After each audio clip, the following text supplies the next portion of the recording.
So as some of the people that have been around for a little bit know, not even that long it would be, I have had a whole saga since like February with issues with my very expensive computer being caused by the 14th gen Intel CPUs. Well, I saw something recently that was saying, it was an article recently, that apparently a lot of people are having trouble getting their refunds from Intel. Like, Intel was refusing to RMA the CPUs that they know are broken, that they have released that they know are broken, that there should be no justification for them to not RMA. And this is after they have publicly announced that they know there's something wrong with their CPUs. They have no clue what it is. But as you may be aware, I managed to get my RMA through. So I'm going to go ahead and explain how I managed to get my RMA, how I managed to get them to actually honor the refund. I will start by saying I am not a lawyer. This is not legal advice, but this is what worked for me, and maybe it'll work for you too. Because as everyone knows, I have a biting hate for Intel right now.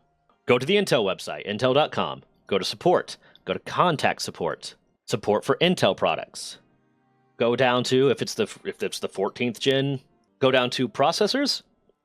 Intel's virtual assistant. Pop this up, and right here they're gonna go through this whole thing. They have this whole thing.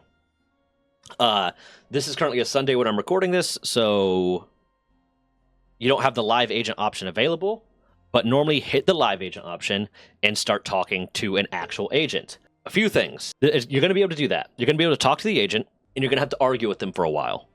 You're going to have to argue with them for a long while. A few things that you should know before going into this. Do not do this on the computer that is actually having the problem, or if you prepare ahead of time, you can.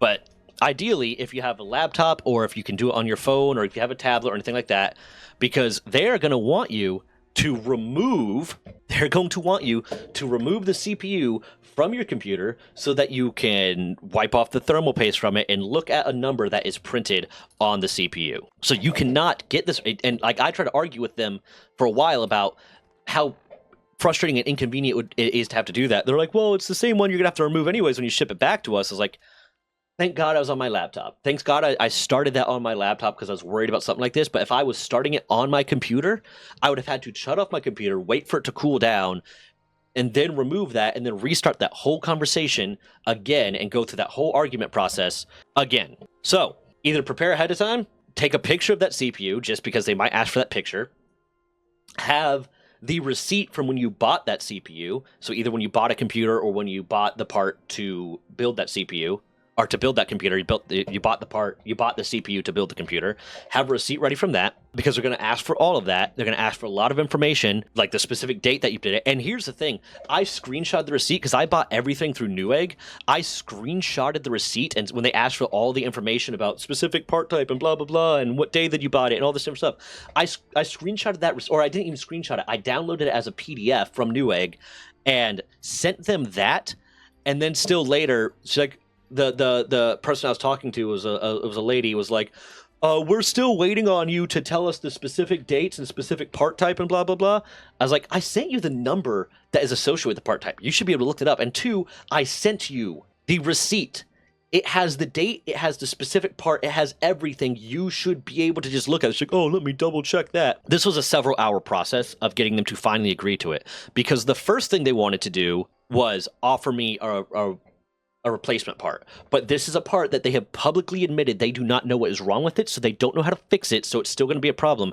And I had to argue with them, no, I don't want you to replace this part. I want to refund this so I can buy a different part that isn't one of the ones that you have no clue what is wrong with it, so that I can actually have a functioning computer that's not going to break down in a few months. And this was a constant back and forth. But I have all the information ready. Then, here's what you're going to have to do. Because they kept trying to argue, they kept trying to be like, well, we can refund it, we can replace it, we can replace it. After a lot of arguing and having to prove exactly, and they asked me questions about, well, what caused this? What other parts do you have? Blah, blah, blah. Trying to pass the buck anywhere they possibly could. I had to keep citing the fact that they had released a news article and keep citing the fact that they have admitted that they know that their part is broken and dysfunctional for them to finally agree that it was in fact the Intel CPU. And they kept wanting to replace it. Do not let them replace it, because if you let them replace it, it's going to break again in a few months. And the only way they would approve, they have to put it higher they have to send it higher so that they can actually approve a refund.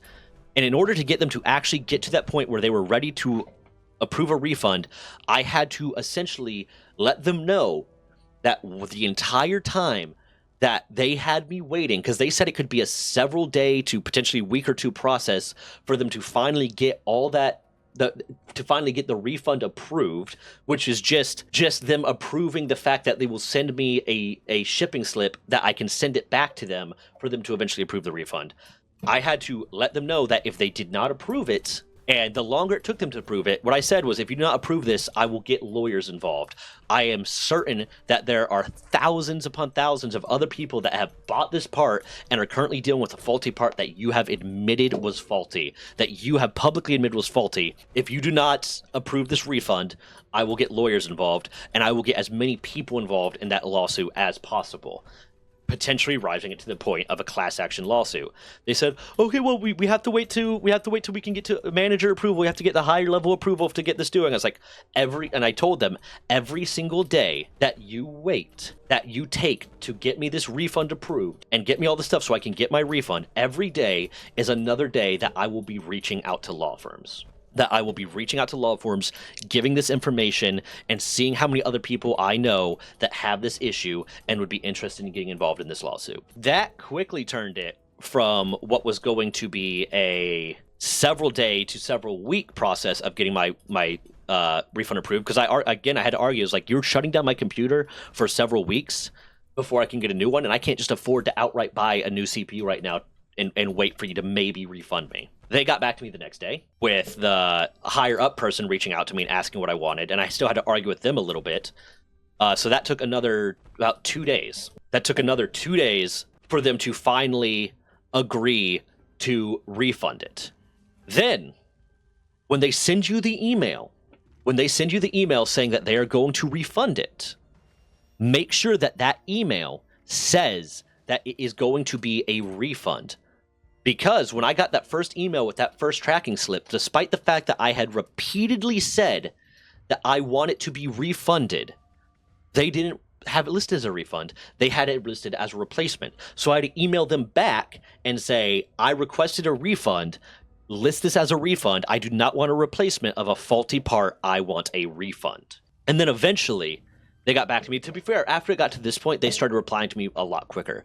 They got back to me, they changed the status to refund, and approved that refund, had the shipping slip ready to go. I shipped it out, and luckily, and I think a lot of this is probably because I kept coming down on them and there's the risk of a lawsuit, that they actually ended up, once it got shipped out, they were sending me persistent updates. It's arrived at our plane, blah, blah. It took them about a day from the moment it arrived at their place for them to approve the refund. There's a few different ways. They'll ask you how you want the refund, and depending on how you do it, will determine how long it takes to get that refund. Because if you want it deposited into your account, it's going to take a lot longer. But what they did with me, how I did it, was I did it as a Western Union quick cash money transfer, which means I just had to go to a bank that could act as a Western Union representative and pick up the cash from them. That is going to be the quickest way to get your refund. That will be the absolute quickest way to get your refund. But you're going to have to go through that process. And the trick is, and what the trick might end up being for you, is I wasn't lying when I said I was going to reach out to lawyers. The entire time, once they started giving me grief about giving me a refund, I was already on my laptop looking up lawyers. During the course, I let the person who was giving me the grief know that during the course of this, I had sent 3 emails to 3 different law agencies. If they were not going to approve the refund as per the warranty, I was going to, of a part that they knew was faulty, that I was going to try to pursue that legal action. So you have to be ready to follow through. You definitely have to be ready to follow through. And quite frankly, I think there needs to be a class action lawsuit against them. I really do, because they are selling a faulty part, trying to blame everyone else, and then giving everyone trouble when they want the refund for it. And at the very least, they need to be reported like the FTC or something, and suffer some sort of punishment for that. That's how I got my refund from Intel, and hopefully it'll help other people get their refund too. The quick notes for it are: have the information that's on your physical CPU ready to go, have your receipt ready to go on that website, get with the live agent, because it's probably, in my experience, I much prefer doing the text call or the text chat with a customer service agent than I do on the phone, because the number of times I get accidentally hung up on when I'm talking to a customer service agent to try to get a refund for something over the phone is insane. Have all the information, get on that call, and let them know that if they do not approve that you are willing to take it further, that you are willing to involve a legal team, because it is a part of their warranty, is a faulty part, and they really, I cannot imagine they want that lawsuit right now with all the bad press they're already getting. But hey, I hope if you came to this video